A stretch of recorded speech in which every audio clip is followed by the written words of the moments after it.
नमस्कार, आप देख रहे हैं इंडिया बोल रहा है। मैं हूं आपके साथ विवेक शांडिल्य। पूरी दुनिया में एक बहुत बड़ा पावर बैलेंस शिफ्ट देखने को मिल रहा है। आने वाले कुछ समय में अगर आप कुछ और जंगी मोर्चे खुलता हुआ देखें तो आपको हैरानी नहीं होनी चाहिए, क्योंकि समंदर का सिकंदर आज अपने ही चक्रव्यूह में फंस चुका है।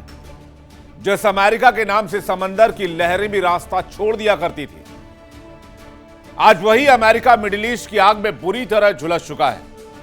ईरान से पंगा लेना सुपर पावर को इतना भारी पड़ रहा है कि उसे अपना सबसे बड़ा और सबसे घातक पैसिफिक ओशियन से हटाना पड़ रहा है अपना ब्रह्मास्त्र।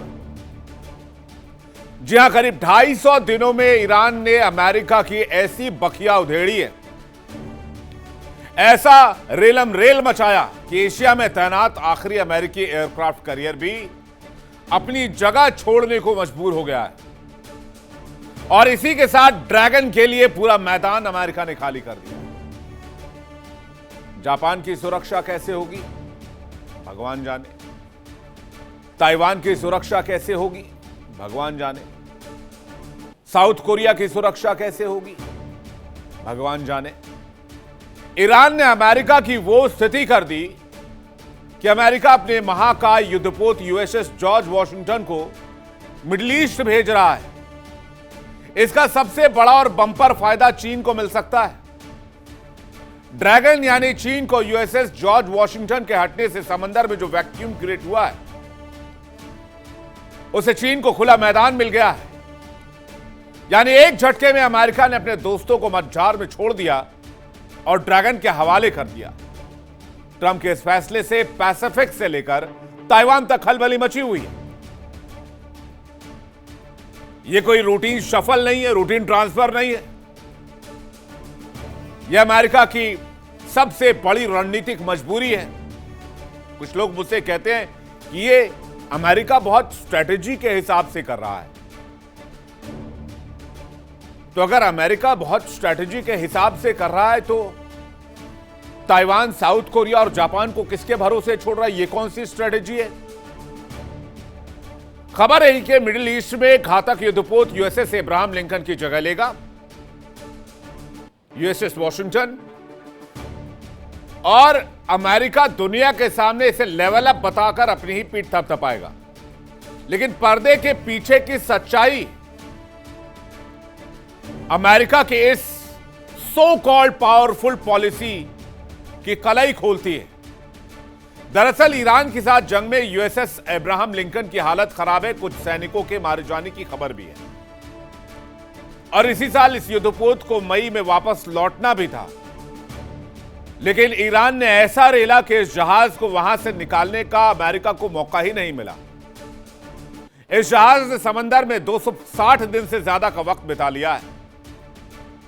बेशक ये एक रिकॉर्ड है, लेकिन एक बहुत दर्दनाक रिकॉर्ड है। नतीजा यह हुआ कि महीनों से बिना ब्रेक के ड्यूटी कर रहे सैनिकों की मानसिक हालत खराब हो गई। जहाजों पर खान पान, हथियारों और जरूरी रसद की किल्लत हो गई। अब हालत यह है कि अमेरिकी संसद में खुद डेमोक्रेटिक पार्टी के सांसदों ने लिंकन युद्धपोत की बदहाली पर जांच की मांग उठा दी है। और USS Abraham Lincoln powerful aircraft carrier की जगह ट्रेजेडी बन चुका है। निमित्ज क्लास का यह परमाणु युद्धपोत 5000 सैनिकों को लेकर चलता है। नवंबर 2025 से सैन डिएगो से रवाना हुआ, बिना पोर्ट रेस्ट के 250 दिनों से मिडिल ईस्ट में फंसा हुआ है। और पोर्ट रेस्ट पता है आपको कितने दिनों में आता है?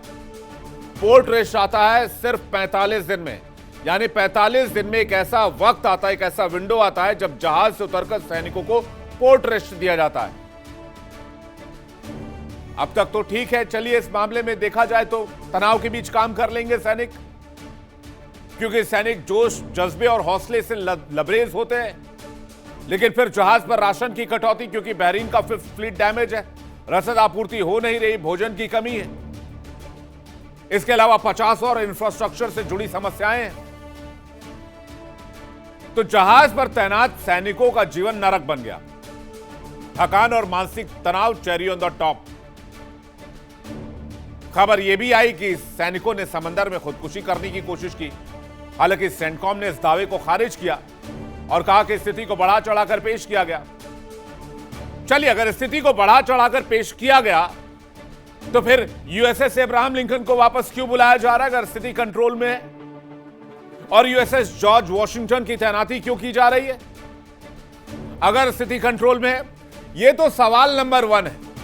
अब आ जाइए इसके दूसरे पहलू पर, यानी कि सिक्के का दूसरा पहलू क्या कहता है।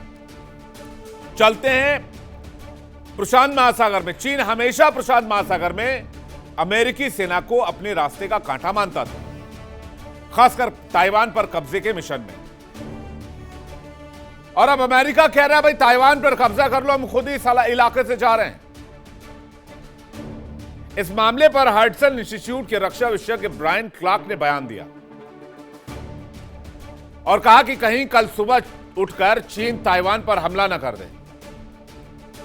लेकिन इतना तो साफ हो गया है कि ड्रैगन को दुनिया के सामने अपनी ताकत की नुमाइश करने का एक बेहतरीन और खुला मौका जरूर मिल गया है। अभी एयरक्राफ्ट कैरियर्स कहां कहां पर हैं। अरब सागर में यूएसएस अब्राहम लिंकन हालत खराब है, लड़ाई लड़ने के काबिल नहीं है।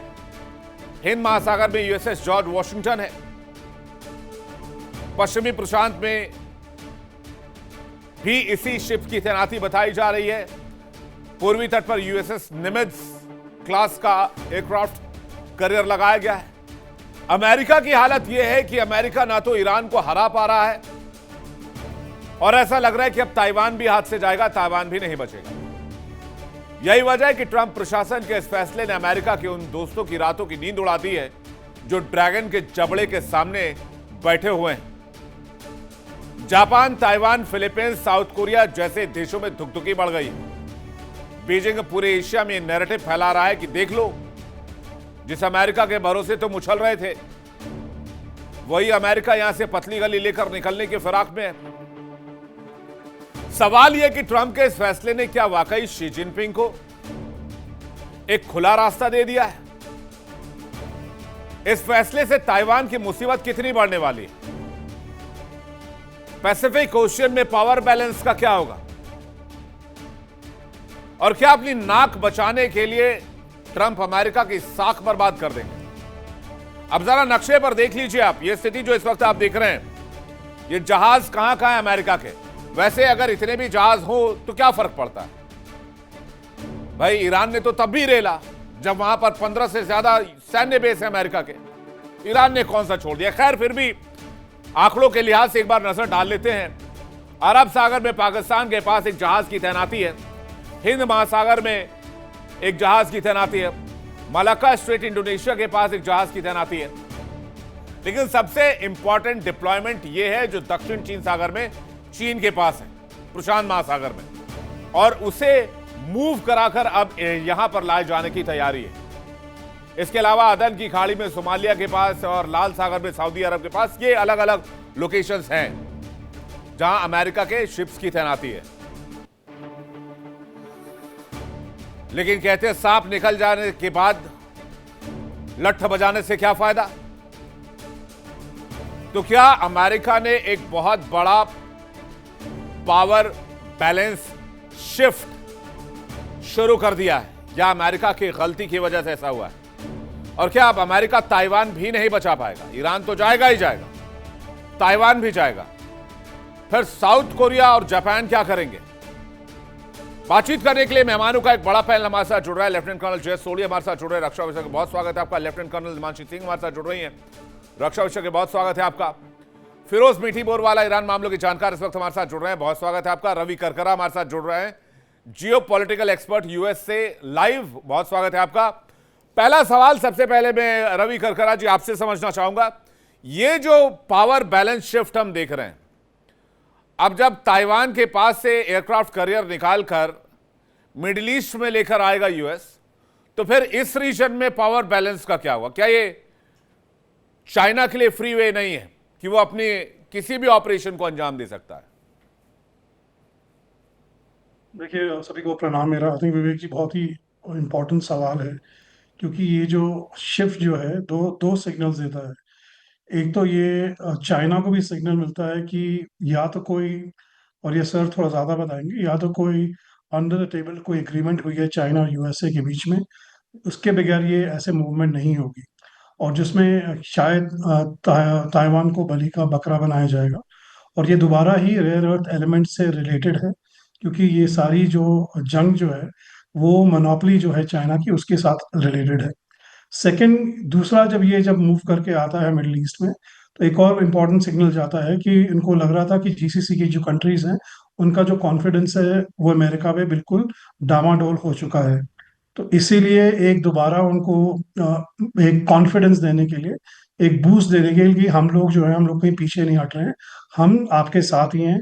और हम सबसे बड़ा जो अपना डिप्लॉयमेंट कर रहे हैं वो ये दर्शाता है कि हम लोग इस जो लड़ाई में है इसको लॉन्ग टर्म खींचेंगे। देखिए, इसका तीसरा जो पहलू जो है वो है उसके मिड टर्म इलेक्शन के साथ, क्योंकि अब जो डोनाल्ड ट्रंप के पास एक तो कोई नीति नहीं है, कोई स्ट्रैटेजी नहीं है, वो हमेशा एक रिएक्टिव तरीके से काम करते हैं। तो उनको ये पता है कि अगर हमने दिखा दिया, क्योंकि वो बूट्स ऑन द ग्राउंड कर नहीं सकते, उनको बड़ा क्लियरली पता है कि बॉडी बैग से मिड टर्म में उनका बहुत बड़ा लॉस होगा। तो अपने जो जो उनका रिपब्लिकन जो बेस है उसको दिखाने के लिए कि देखो, मैं बाइडेन की तरह अफगानिस्तान से भाग नहीं रहा हूँ, मैं बल्कि और भी ज्यादा बूस्ट कर रहा हूँ हमारा प्रेजेंस। क्योंकि मिड टर्म अगर शेक हो जाता है तो ये सिर्फ ट्रम्प के लिए खराब नहीं है, ये जेडी वेंस, मार्को रूबियो और इनका लॉन्ग टर्म जो उनका प्लान है, जो इनका इलेक्शंस होने वाले हैं 2028 में, तो वो ज्यादा जो है हिल चुका है। तो मैं यही बोलूंगा कि चाइना के जो, अगर हम दूसरा सिनेरियो देखें कि अगर चाइना को फ्री विल मिलती है, अगर किसी तरीके से सिग्नल है, सिर्फ चाइना के लिए ताइवान की बात नहीं है, इसमें साउथ कोरिया भी आ जाता है और जापान भी आ जाता है। और फिलीपींस के जो कुछ आइलैंड है जहाँ पे बहुत ज्यादा इनने आगे भी पीछे जो है बताया है कि हम लोग जो है चाइना से डरे हुए हैं फिलीपींस में, आपको पता है। और आपको पता भी है कि फिलीपींस ने ब्रह्मोस मिसाइल भी खरीदी है। तो इसमें बहुत ज्यादा एंगल है, पर सबसे इंपॉर्टेंट एंगल ये है कि ये जो है ट्रम्प इसको लॉन्ग टर्म दिखाना चाहता है, और दिखाना चाहता है अपने वोटर बेस को। सिर्फ ट्रम्प को अपने वोटर बेस की भी चिंता है और अपनी चिंता है कि मैं देखो जुटा हुआ हूँ और लगा रहूंगा, बाइडेन की तरह भागूंगा नहीं। और उसमें देखते हैं कि आगे जाके क्या होगा। धन्यवाद। देखिए इंडिया डेली 24/7 अब आपके स्मार्ट टीवी पर। इंडिया डेली मौजूद है सभी डिजिटल प्लेटफॉर्म पर लाइव और लगातार। इंडिया डेली 24/7 हर दिन राष्ट्र को समर्पित।